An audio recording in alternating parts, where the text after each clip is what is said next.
días con todos, bienvenidos. Mi nombre es Horacio Urtiaga y el día de hoy vamos a continuar con nuestro estudio del libro de los Hechos. Hoy día vamos a entrar al capítulo 15, capítulo muy central dentro de la historia de la iglesia, porque es en este capítulo donde se va a celebrar el primer concilio ecuménico, el primer concilio de los apóstoles con ancianos, con Pablo, con Bernabé, para tratar un tema fundamental que tiene que resolverse inmediatamente en el contexto de la iglesia como la conocemos en ese momento, en el capítulo 15 de los Hechos.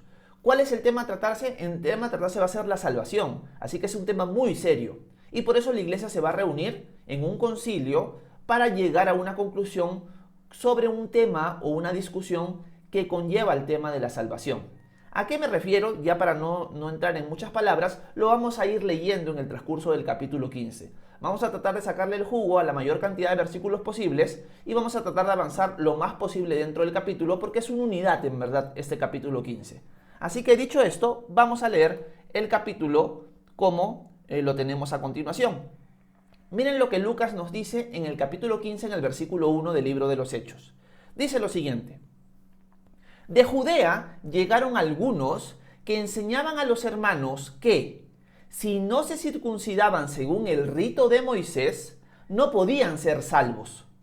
Como Pablo y Bernabé tuvieron una fuerte discusión con ellos, se acordó que los dos y algunos otros fueran a Jerusalén para tratar esta cuestión con los apóstoles y los ancianos. Como habían sido enviados por la iglesia, pasaron por Fenicia y Samaria, y allí hablaron de la conversión de los no judíos, lo cual hizo que todos los hermanos se alegraran mucho. Cuando llegaron a Jerusalén, fueron recibidos por la iglesia, los apóstoles y los ancianos, y allí contaron todo lo que Dios había hecho con ellos. Pero algunos creyentes de la secta de los fariseos que estaban allí se opusieron a ellos y dijeron: es necesario circuncidarlos y mandarles que cumplan con la ley de Moisés. Bueno, una de las cosas que nos empieza a narrar este capítulo es que Pablo y Bernabé están en Antioquía. Como vimos al final del capítulo 14, ellos terminan su primer viaje misionero y lo terminan regresando a su base misionera. Su base de misionera está en Antioquía de Siria, en donde en el capítulo 13 el Espíritu Santo habló y dijo: sepárenme a Bernabé y a Saulo para el trabajo que tengo para ellos. Ellos regresan después de su primer viaje misionero y cuentan a la iglesia todo lo que ellos han vivido. Pero sucede lo siguiente, nos cuenta el capítulo 15, que llegan hermanos de Jerusalén y empiezan a enseñar algo muy peligroso. Empiezan a enseñar que si los cristianos de Antioquía no se circuncidan ni guardan la ley de Moisés, no pueden ser salvos. Esta enseñanza es una falsa enseñanza. Lo más probable es que estas personas que supuestamente son hermanos no son hermanos, porque tienen un entendimiento incorrecto del evangelio, de las buenas noticias de salvación. ¿Por qué lo tienen incorrecto? Porque consideran que la salvación se obtiene por medio de guardar la ley. En otras palabras, ellos entienden que la salvación se puede obtener por medio de obras. Cuando una de las cosas que hemos visto capítulo tras capítulo en el libro de los Hechos, y es más cuando estudiamos el Evangelio según San Marcos, es que la salvación es por medio de la fe, no por medio de las obras. Nadie puede ser declarado justo por sus propias obras, porque todos somos injustos. En cambio, cuando ponemos nuestra fe en Jesús, Él es el que nos justifica a nosotros. Estos hombres que vienen de Jerusalén, que vienen de la iglesia de Jerusalén, empiezan a enseñar esta falsa enseñanza. Si ustedes no se circuncidan, si ustedes no guardan la ley de Moisés, no pueden ser salvos. Ante esta falsa enseñanza, Pablo y Bernabé empiezan a discutir con estos hombres y la discusión se vuelve acalorada. Ellos empiezan a defender a la congregación porque sabe que esta confusión puede traer una destrucción total a la iglesia gentil de Antioquía y a las otras iglesias que Pablo y Bernabé han ido plantando en su primer viaje misionero. Si los gentiles llegan a entender equivocadamente que ellos tienen que hacerse judíos para ser salvos, se fregó todo. La gracia de Dios quedó por el piso. Y esto es algo que Pablo va a tratar mucho en la carta a los Gálatas. Una carta que expande mucho esta enseñanza, que defendiendo la idea de que la salvación es por fe y no por guardar las obras de la ley, le expresa muy bonito Pablo en su carta a los Gálatas. Bueno, la discusión se pone intensa y lo que hace la iglesia es concluir y decidir que Pablo y Bernabé vayan a Jerusalén para tratar el asunto. Recordemos que la iglesia de Antioquía fue plantada por gente que venía de Jerusalén. Y luego Bernabé fue y edificó un poco más la iglesia, luego trajo a Pablo y junto a otros maestros bendijeron a la iglesia sirviéndola con la enseñanza, con el don de profecía, etcétera, etcétera. Así que la iglesia misma dice, bueno, Pablo y Bernabé vayan y resuelvan el asunto, porque estamos confundidos con los apóstoles y con la gente de la iglesia de Jerusalén. Vayan allá. Y lo que hace Pablo y Bernabé es, en efecto, van con otros hermanos y se dirigen a Jerusalén. Pero en el camino se detienen por algunas otras iglesias y empiezan a contar todo lo que Dios ha hecho en la iglesia gentil. Qué es lo que Dios ha hecho con los gentiles y cómo ellos han llegado a la salvación. Y esto causa mucho gozo a las iglesias donde ellos van contando esto, camino hacia Jerusalén. Bueno, luego de esto llegan a Jerusalén. Y en Jerusalén se reúnen con los apóstoles, con los ancianos, y empiezan a contar todo lo que Dios ha hecho. Pero dentro de este grupo que está escuchando el testimonio de Pablo y Bernabé, hay cristianos que han sido de la secta de los fariseos. O sea, ellos fueron fariseos al igual que el apóstol Pablo, pero ahora han creído que Jesús es el Mesías. Pero ellos vuelven a recalcar lo mismo que Pablo y Bernabé discutieron en la ciudad de Antioquía. ¿Qué es lo que vuelven a recalcar? Que la salvación se tiene que obtener por medio de guardar la ley, por medio de circuncidarse. Por eso, en la pantalla, en el versículo final, el versículo 5, miren lo que ellos dicen. Es necesario circuncidarlos y mandarles que cumplan con la ley de Moisés. Esto es algo que el día de hoy muchas personas siguen enseñando equivocadamente. Hoy en día hay muchos grupos religiosos que se disfrazan de cristianos y enseñan que la salvación se obtiene por guardar la ley de Moisés, por hacerse judío, por las obras en general. En otras palabras, enseñan que tú puedes ser salvo por tus buenas obras. Enseñan que tú puedes ser salvo si te vuelves como una especie de judío. Te circuncidas, guardas la ley, dejas de comer cerdo, guardas el día sábado, etcétera, etcétera. Te quieren regresar al Antiguo Testamento y a que tú guardes nuevamente la ley de Moisés, cuando la salvación, claramente desde Jesús en adelante, se ha marcado y se ha enfatizado que es por medio de la fe. Podría agregar lo siguiente, que la salvación desde el libro de Génesis siempre ha sido por medio de la fe. En el caso de la nación de Israel, su salvación no era por guardar la ley, su salvación también era por medio de la fe, pero ellos estaban en un pacto que para obedecer a Dios tenían que guardar la ley. Es igual nosotros, hoy en día en el nuevo pacto, nuestra salvación es por medio de la fe, pero de todas maneras tenemos que obedecer la ley de Cristo. Por lo tanto, la ley no te justifica, no te salva. La ley era un reflejo de la obediencia que tú le estabas dando a Dios. Y la ley tenía un propósito. La ley tenía el propósito de mostrarte que no la podías cumplir, que eras pecador. Ese era el propósito de la ley. Por lo tanto, la salvación nunca fue por guardar la ley.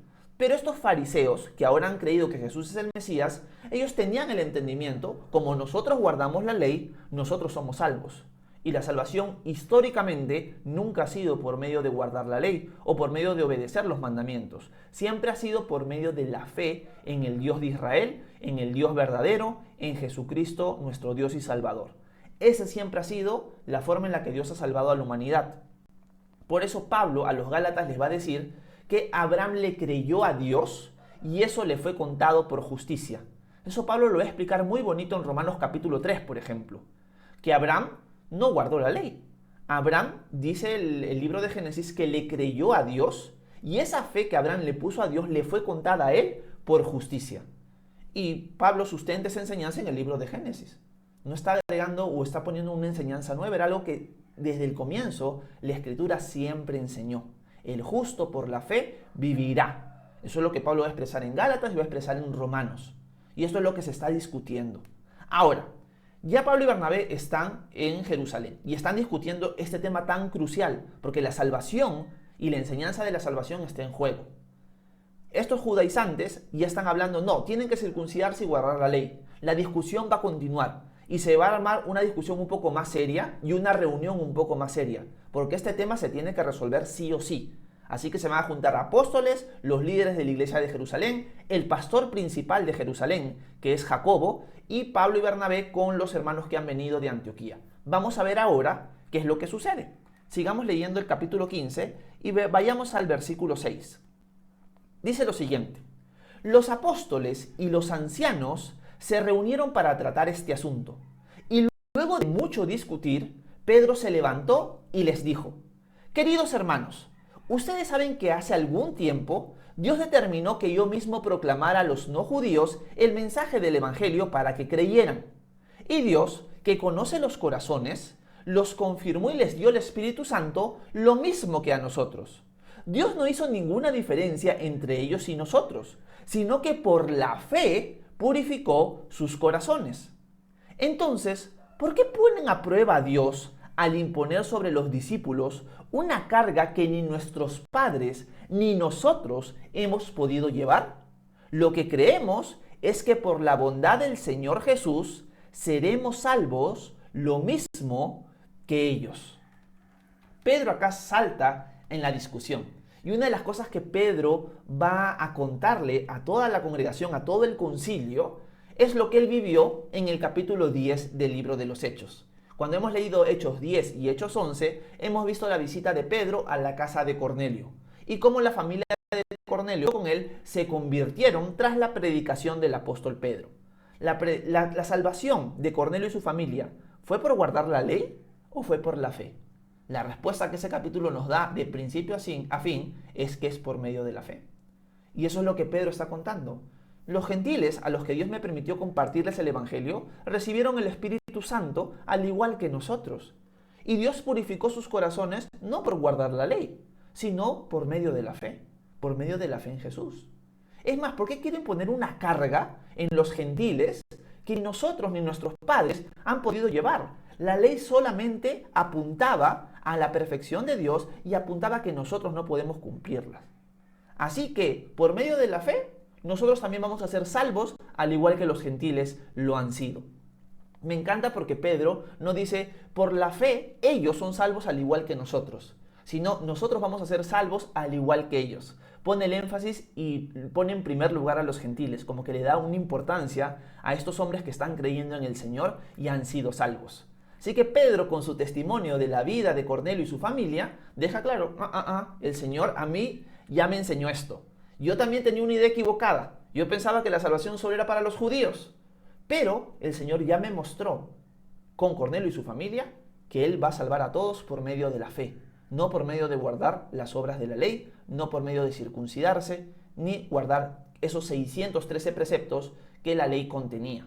Así que a Pedro, con su testimonio, le calla la boca a todos los que están presentes. Pero la discusión sigue. Esto es algo que todavía no se resuelve. Veamos qué se discute adicionalmente a esto. Versículo 12. Al oír que Bernabé y Pablo contaban las grandes señales y maravillas que Dios había realizado por medio de ellos entre los no judíos, toda la multitud guardó silencio. Y cuando terminaron de hablar, Jacobo respondió y dijo: hermanos, escúchenme. Simón nos ha contado cómo Dios visitó a los no judíos por primera vez, para añadirlos al pueblo que cree en su nombre. Las palabras de los profetas concuerdan en esto, pues está escrito: después de esto volveré y reedificaré el caído tabernáculo de David, repararé sus ruinas y lo volveré a levantar, para que el resto de la humanidad busque al Señor y también todas las naciones que invocan mi nombre. Esto lo dice el Señor, lo ha dado a conocer desde los tiempos antiguos. Mi consejo es que no inquieten a los no judíos para que se conviertan a Dios, sino que los instruyan para que se aparten de la idolatría, del libertinaje sexual, del comer carne de animales ahogados y de comer sangre. A Moisés no falta quien le predique en las sinagogas, cada día de reposo, en cada ciudad y desde los tiempos antiguos. Acá, el que delibera al final prácticamente todo es Jacob, porque luego del ejemplo que da Pedro, Pablo y Bernabé empiezan a contar todo lo que ellos han vivido en su primer viaje misionero y cómo los gentiles recibían al Señor, Dios se manifestaba por medio de dones, los usaba a ellos para dar testimonio y todo esto mostraba que Dios estaba complacido con la obra que se estaba haciendo en este momento. Entonces Jacobo, que es el medio hermano de Jesús, es el pastor principal de Jerusalén, En buena cuenta dicen, bueno, habiendo escuchado a Pablo y Bernabé, habiendo escuchado a Pedro, bueno, es claro que el Señor está trayendo a su pueblo, a los gentiles. Es claro esto. Y con esto concuerdan las escrituras. O sea, esto no solamente es esta parte de la experiencia que están viviendo estos hombres o que han vivido estos hombres, sino esto también está enraizado, sustentado por la palabra de Dios. Y lo que hace Jacobo es cita Amós 9, versículos 11 y 12, si no me equivoco. Y es un pasaje donde se mostraba que al final Dios iba a llamar a los gentiles y que los gentiles lo iban a adorar. No los gentiles que se convertían en judíos, sino los gentiles. Y esto es lo que Jacobo concuerda y confirma con la palabra de Dios.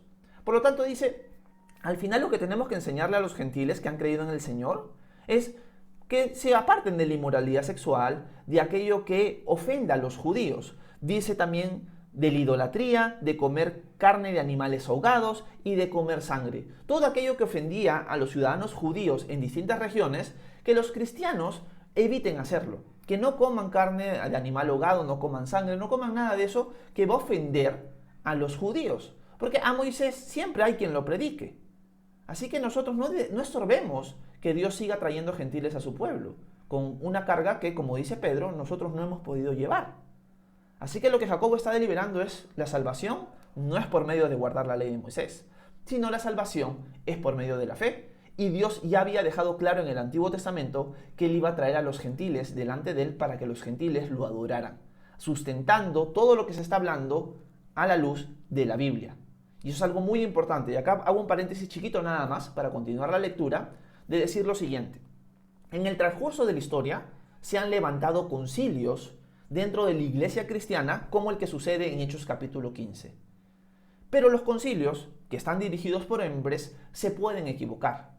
Por eso, una de las cosas que es muy importante ver en cada concilio histórico que ha sucedido en la iglesia es si lo que ellos declararon, lo que ellos concluyeron, está fundamentado en la palabra de Dios. Si lo está, ese concilio es válido y nosotros en cierto sentido deberíamos obedecerlo, como lo que está sucediendo acá. La iglesia va a decidir y va a confirmar que la salvación es por medio de la fe, no por guardar las obras de la ley. Y lo están confirmando no solamente con el testimonio de Pedro, de Pablo y Bernabé, sino también con la palabra de Dios, que eso es a lo que debemos apuntar siempre cuando analizamos cada concilio histórico a la luz de la historia de la iglesia. En este caso es un concilio que sí sucede en tiempo apostólico, pero tiene que estar fundamentado en la palabra de Dios. Y Jacobo lo fundamenta con Amós 9, 11 y 12. Sigamos viendo qué es lo que Jacobo sigue hablando luego de deliberar esto.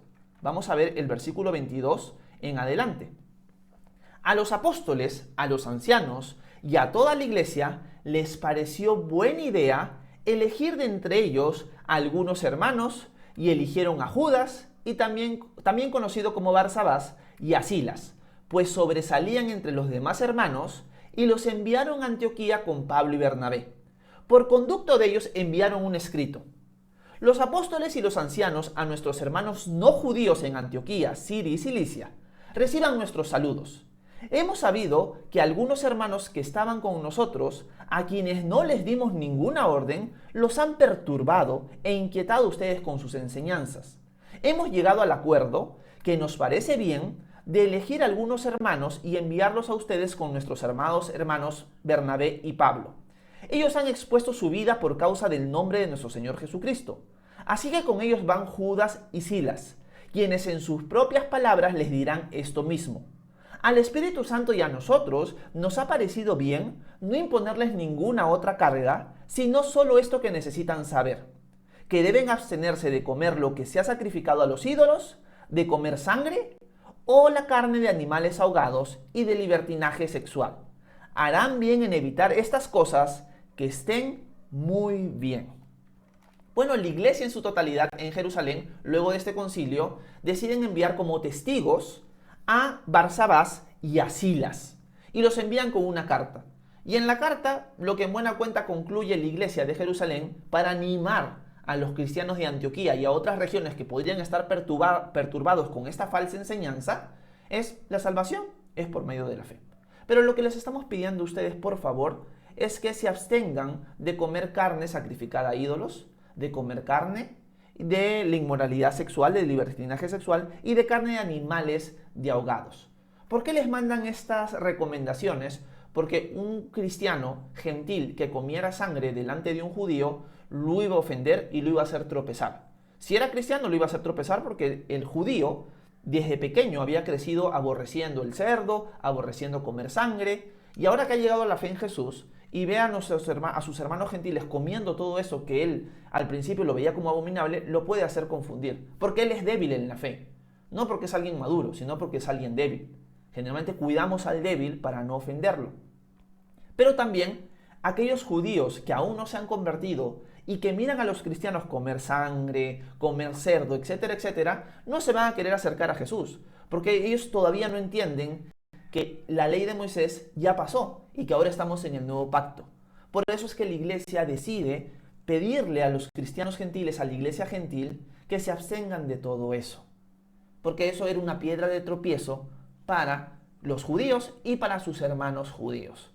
Así que es una carta que va a ser enviada a todas las iglesias de esas regiones y van a tener como testigo apostólico, por así decirlo, a Barsabás y a Silas, que van a confirmar, sí, los apóstoles, los ancianos y el pastor principal de Jerusalén, Jacobo, han consolidado esta decisión y no quieren que ustedes estén perturbados con esta falsa enseñanza.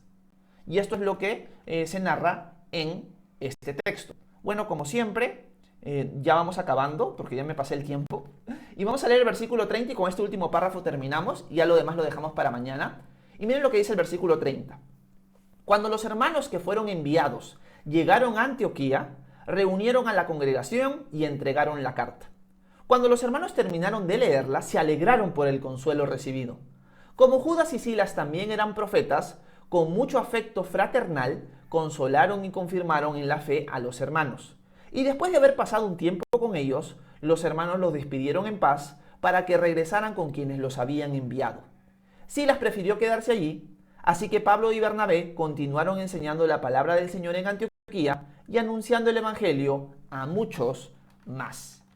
Vamos a terminar el texto ahí, porque obviamente ya voló el tiempo, y en cierto sentido no hemos como que hecho muchas aplicaciones de esta lectura. Hoy ha sido más que todo leer el capítulo, pero ¿por qué lo hemos leído más que todo? Porque el capítulo se centra en una verdad fundamental para nosotros los cristianos.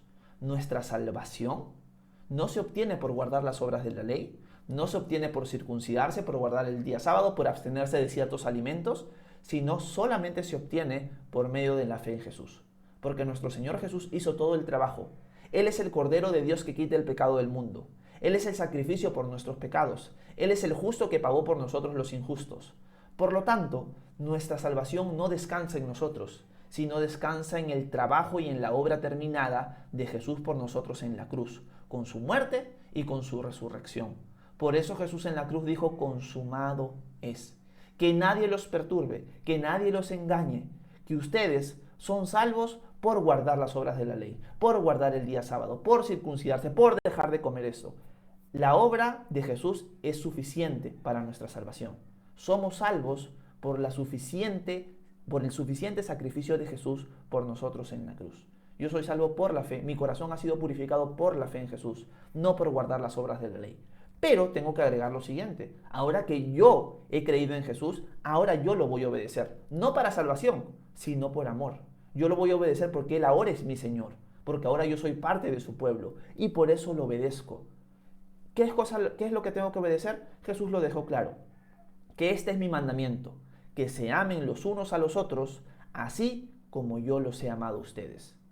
Así que no nos dejemos engañar como la iglesia primitiva empezó a ser engañada en un comienzo y se tuvo que armar este primer concilio para dejar bien claro que nuestra salvación y nuestra seguridad está en Cristo y no en nuestras obras. Espero que este pequeño devocional les haya servido de edificación.